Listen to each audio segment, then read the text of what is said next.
जोहार, मैं हूं सत्य कुमार और आज के हमारे एक नई वीडियो में आप सभी को स्वागत है हमारे यूट्यूब चैनल झारखंड न्यूज़ 24 में।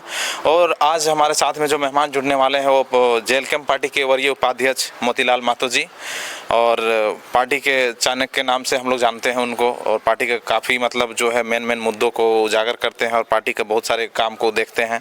तो विधानसभा चुनाव की तैयारी कैसी चल रही है उसको लेकर के बातचीत करते हैं। दादा जोहार हमारे चैनल में आपको। तो अभी जैसे देख रहे हैं कि आप लोग जो नामचीन चेहरा है जो जेबी केसेस में या फिर जेएलकेएम में जिनको हम लोग देख रहे हैं, उन सबों का अभी तक क्लियर नहीं हो पाया है कि कौन से प्रत्याशी कौन विधानसभा से चयनित होंगे या फिर उनको ये विधानसभा दिया जाएगा।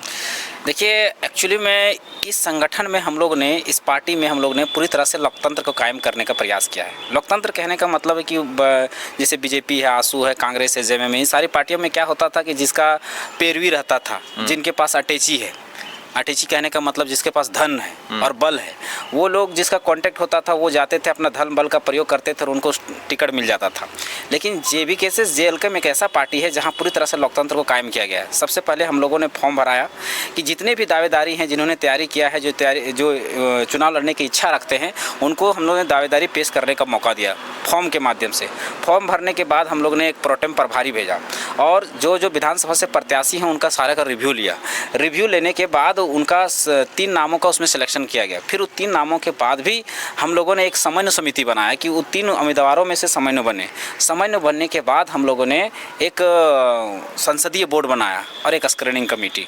स्क्रीनिंग कमेटी का काम है कि उन 3 लोगों में से भी छांट के निकालना है कि उसमें से बेहतर कौन होगा। उसके बाद संसदीय बोर्ड का अंतिम फैसला उसमें दिया गया है ताकि पूरी तरह से लोकतंत्र कायम रहे, किसी तरह का पैरवी ना हो, किसी तरह का पहुँच ना हो, किसी तरह का अपना हस्तक्षेप ना कर सके, पैसों से टिकट ना खरीद सके, ऐसा हम लोगों ने तय करना है। देखिए, ऐसा में होता क्या है कि जैसे मान लीजिए आज इस पार्टी में अगर उस तरह रहेगा तो मान लीजिए मोतीलाल महतो, एक एग्जाम्पल के तौर बता रहे हैं, एग्जाम्पल के तौर पर अगर मोतीलाल महतो से अच्छा संपर्क है, अच्छा पार्टी का है, तो अगर ना चाहते हुए भी एक पैरवी के थ्रू टिकट मिल जाना ये बहुत ही दुर्भाग्य बात होता है किसी भी पार्टी के लिए।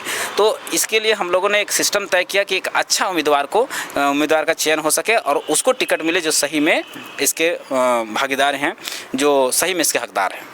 और एक चीज़, अभी जैसे झारखंड में एक मुद्दा हम लोग देख रहे हैं कि बीजेपी कह रही है, झारखंड सरकार पे आरोप लगा रही है कि बांग्लादेशी का घुसपैठ हो रहा है, और जेएमएम ये बोल रही है कि नहीं, कोई घुसपैठ नहीं है। तो आप लोग इस मैटर को किस नज़रिए से आप लोग देख रहे हैं इस चीज़ को? देखिए, सबसे पहले बात तो घुसपैठ कहीं से भी हो, झारखंड में हो, बिहार में हो, गुजरात में हो, कहीं भी घुसपैठ हो, सबसे पहले हम विरोध करते हैं। घुसपैठ किसी, चाहे बांग्लादेशी घुसपैठ हो, चाहे पाकिस्तानी घुसपैठ हो, चाहे अफगानिस्तानी घुसपैठ हो, कोई भी घुसपैठ को हम विरोध करते हैं। हमारी पार्टी, हम एक केंद्रीय प्रवक्ता होने के नाते हम इसका पूरी तरह से विरोध करते हैं, इसका पूरा तरह से हम कहेंगे। और यहाँ पर हम ये कहना चाहेंगे कि दोनों पार्टियों से, झारखंड के मुद्दे की बात हो रही तो हम झारखंड के कहना चाहेंगे दोनों पार्टियों से, बीजेपी से भी और जेएमएम से भी, क्योंकि मूलतः दोनों ही पार्टियां हैं और उसके साथ में गठबंधन की पार्टियां हैं। जैसे बीजेपी के साथ आसू है और जेएमएम के साथ कांग्रेस है, आरजेडी है।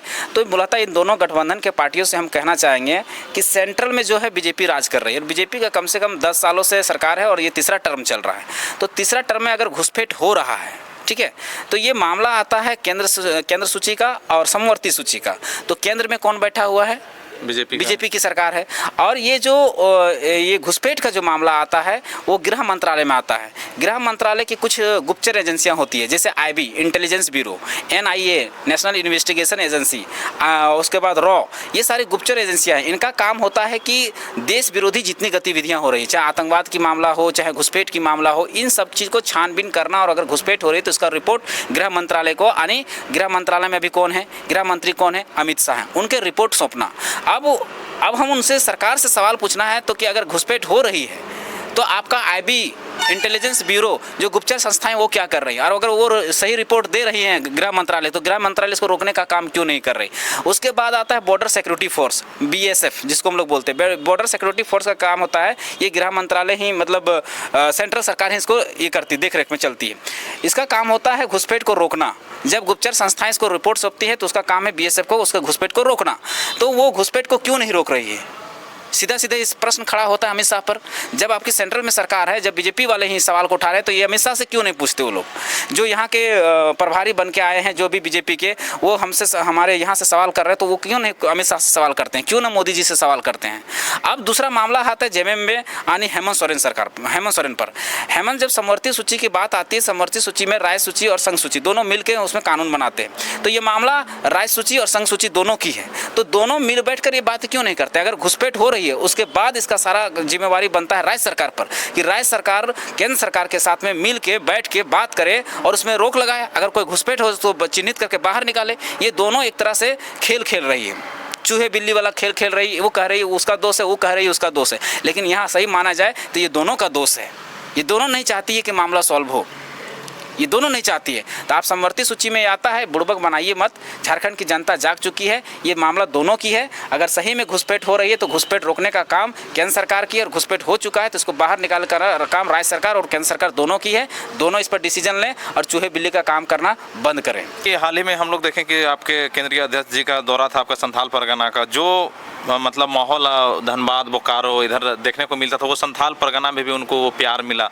तो मैंने ऐसा हम लोग क्या समझ सकते हैं कि मतलब जेल कैंप पार्टी जो है पूरा 81 विधानसभा सीट में अपना तैयारी कर रही है पूरा? हाँ, 200%। देखिए 69 सीट में तो हम लोग को फॉर्म आ चुके हैं, और जिन सीटों से नहीं आए हैं फॉर्म, वहाँ पर लोग कांटेक्ट कर रहे हैं। तो हो सकेगा, बाकायदा हमारा स्क्रीनिंग कमेटी और संसदीय बोर्ड इस पर विचार भी कर रही है, तो हो सके हम लोग 81 सीट पर लड़ेंगे, क्योंकि हमारी जनाधार जो है पूरा झारखंड में फैला हुआ है। ऐसा नहीं कि एक जगह केंद्रित है। लोग ये भी, जब हम आंदोलन कर रहे थे, तो आज हम शुरू से आंदोलन में हैं। आंदोलन को हम खड़ा किए, संगठन को हम खड़ा किए, हम उसके संस्थापक हैं, हम पार्टी के संस्थापक हैं, हम अपना संगठन के संस्थापक। तो हमने देखा है, जब हम लोग आंदोलन कर रहे थे एक क्षेत्र में, 5-6 जिलों में, तो कह रहे थे कि एक बाहुल क्षेत्र में कर रहे हैं, एक जातीय बाहुल क्षेत्र में लोग संगठन थे, आंदोलन कर रहे हैं। लेकिन देखिए आज हम लोग यहाँ से लेकर दक्षिण छोटा नागपुर से लेकर कोल्हान तक, कोल्हान से लेकर आज संथाल परगना तक फैले हुए हैं।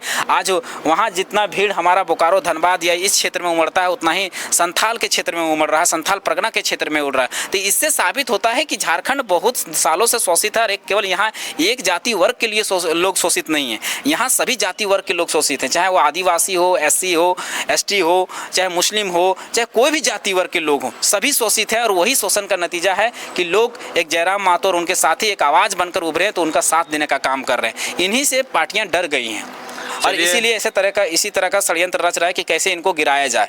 तो विभिन्न तरह के मुद्दे ला के उनके सामने पटक दिया जाता है, और जो मेन मुद्दे हैं उनको गायब कर दिया जाता है। जैसे बांग्लादेशी के मुद्दे पर उलझा दिया जाता है, सरना गमछा के नाम पर उलझा दिया जाता है, उसको धार्मिक रंग दे दिया जाता है, धार्मिक आस्था का प्रतीक बता दिया जाता है, और इस तरह के लोग हमारे युवाओं को, जो उस वर्ग के युवा हैं, उसको भटका दिया जाता है।